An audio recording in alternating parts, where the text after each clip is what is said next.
Hi friends, welcome to another YouTube video.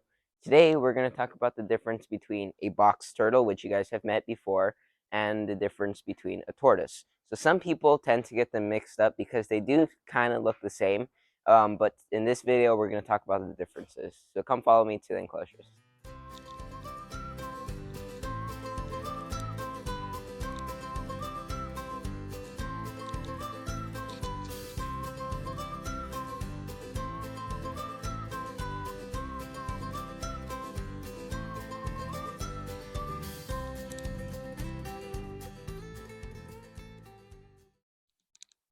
So now we're in the enclosure of the eastern box turtles and the three-toed right next to us.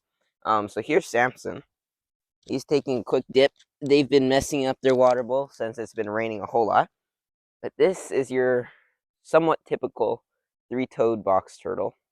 Now you can see they're called three toes because they have three toes. And now they are box turtles. This one is very unique because he has more color than the usual three-toed box turtle. And he does also have a split scoot right there, bit of an extra one. And then we have, if I can find him, Ren somewhere around here. But right now we have Samson. And one way, the difference between a turtle and tortoise, you see this? Take a look at his nails. You see how they're almost like claws? Right there? They're very sharp. And then if you take a look at his back, they have webbed toes. It's slightly webbed. It's not super webbed like an aquatic turtle. So right in between the toes, there's a bit of extra skin for webbing. And then also they are much smaller and they look a whole lot like turtles. But some people do get them mixed up with tortoises. So we're gonna go ahead and show you the difference. So here's the cherry heads, and we're gonna go ahead and find our female cherry head. Now you can see these guys walk around a whole lot. You see all these paths that they make. They walk around. That's why I give them extra grass. And here she is. Here's the female cherry head. Now you guys usually you can tell the difference. You see the head difference. And also, like I said, the nails. You see how they have elephant hind feet? And take a look at his nails. You see the very big difference between them. And then it's easier to see it on adult tortoises. This is a juvenile female, so that's why her nails are a bit more sharper. But if you take a look at his feet and all his front feet, they're much different. And then head shape wise, and box turtles, typically your common box turtles, they only get this big. Now, unless you're looking at a Gulf Coast, which can get about as big as Sarasa here. So now Gulf Coast box turtles can get bigger than her, or at least 7 inches and higher. There have been cases of them getting bigger. Um, but if you're looking at, let's say, a three-toed or an eastern, they're going to get typically this size. So that's one way you can tell. And also, like I said, the hind feet, really just take a look at the difference here. You see how his is more elongated when it comes to the feet, and then she has elephant hind feet. So if you remember an elephant's, this is almost like an elephant's back foot. But if you take a look at his foot, it's much different. It's like an aquatic turtle. And also, they do have sharper claws. It's very hard to see on her because she is a juvenile. But if you look at adults, they will have more rounded out claws. And then box turtles, they have much more sharper claws. Now, three-toed box turtles come from North America, and cherry-head tortoises or redfoot cherry-head tortoises come, I think they believe that some of them are in Brazil. There has been some in Brazil, but most of the time South America. You'll find these guys in South America. So we'll put her back, but that's just two ways you can tell the difference. And look at the color difference also on Samson here. You see how he has a nice plain plastron, and then you look at the shell. So that's one way. Also, just seeing the difference between box turtles and tortoises. But main characteristics, you're going to see the foot is going to be much longer. They're going to have a bit of webbing in between their toes, and they have much sharper claws. So that's two ways you can tell the difference between box turtle and a tortoise. Now, their diet differs a lot. So box turtles, if you take a look at his beak right here, you see how he has a much more sharper beak for ripping up animal matter, because these guys eat much more animal protein. Especially as babies, these guys will eat much more invertebrates. But as they get older, they'll vary their diet with greens and fruit. But when it comes to certain tortoises, your typical tortoise that you're gonna see at a pet store, maybe a sulcata or a redfoot. Those guys, they have a similar diet, but if it comes to like a desert tortoise like a sulcata, then you're looking at a more fibrous diet, a more herbivorous diet compared to an omnivorous diet like a box turtle here. And then now, if we look at uh, redfoot tortoise, you see the beak is slightly different. It doesn't come out as much, and also their feet much different. And like I said, these guys are omnivores, so they will go for animal matter if they do find it. Um, but typically they'll be eating fruit and more fibrous stuff, but that does not mean that they will not accept any animal matter if it's in front of them. And they also, it's kind of hard to see on her, but if you look very closely, you can see the serrations on her top beak. That's what they use for really biting all that leaf matter to get through all that fiber. And that's how they rip apart plants, all that serration on her beak. And also, like I said, these guys are more robust than box turtles. And box turtles, they have a movable hinge. I don't know why I didn't think of this. But you see this? Take a look here. See, this is a hinge. So he can close up. You see that? How he can just move his hinge right there? This is a hinge. He can close up all the way, and she can't.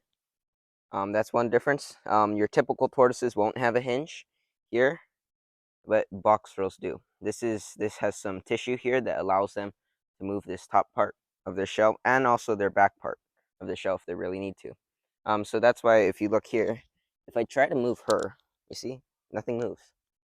There's no hinge here. It's all just scoots right here. It's all pure bone.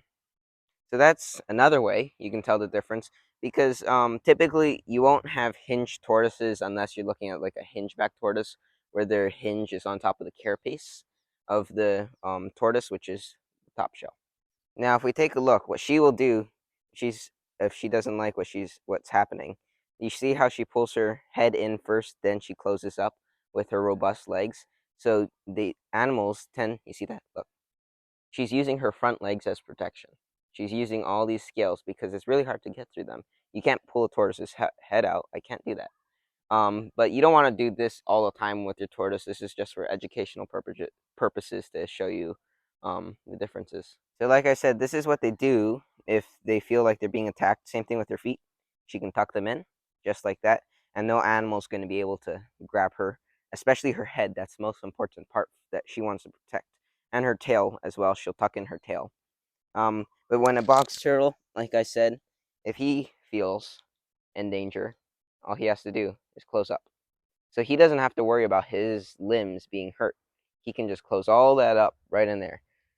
So if you do come across a box turtle in the wild, and let's say a random tortoise walking along the road, if you do happen to have wild tortoises where you do live in the mainland, one way, of course, these guys do have a hinge. Box turtle comes to their name, and like I said, the foot difference, the nails, and the webbing. Now, if you see a box turtle, most people see box turtles when it's rainy crossing the road, and most of the time they're females trying to look for nests on rainy days. But you never want to pick a tortoise up by its tail, or a turtle, sorry. You never want to pick up a turtle by its tail. People do that with snapping turtles. You never want to do that because you're hurting their whole spine, because their spine is connected up on the top of their shell also to their tail. So you don't want to do that. And if you pick up a turtle, bring it to the way it's heading. So if, let's say, Samson here is heading all the way to Scooter back there, you're going to want to bring it farther from the road, a couple feet away from the road, because if you take it back to the way it was going or throw it in a pond, it isn't going to survive. It's just going to make its way back. And box turtles, like I said, are not tortoises, so they can swim very well. And you saw Samson, he was in his water bowl soaking. So these guys, they can swim pretty well for them. They swim in shallower areas, but that does not mean that if you see a nearby lake, you go ahead and throw this turtle in like a painted turtle. You don't want to do that because these guys, they don't like deep water. They'll swim across it if they have to, but they will obviously drown most likely. But going back to the subject, when you see a tortoise or a turtle crossing the road, you want to keep it in the way it's heading. Now, if you live in Hawaii, where we don't have any native, um, I guess, terrestrial or aquatic turtles besides sea turtles and tortoises, if you see one, go ahead and take it, but don't keep it. Go ahead, go to your Fish and Wildlife or see your nearby vet or whatever to see what they can do with the animal, because you don't want these tortoises and turtles breeding here in Hawaii, because there is most likely hundreds of redfoots and box turtles here in Hawaii breeding, hatching out of the ground because it's perfect weather, and there's a whole bunch of sliders out here.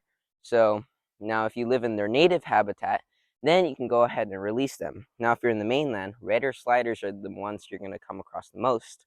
So when it comes to red ear sliders, and you're not in their native habitat, don't go throwing them in a pond. Go to your Fish and Wildlife and see what they can do with it, because they're not supposed to be there, and they can hurt a whole bunch of things in their native habitat. Now, thank you guys for watching today's video. I just wanted to go over a couple things, what to do if you see a turtle crossing the road, and or if you do happen to come across a box turtle and a tortoise.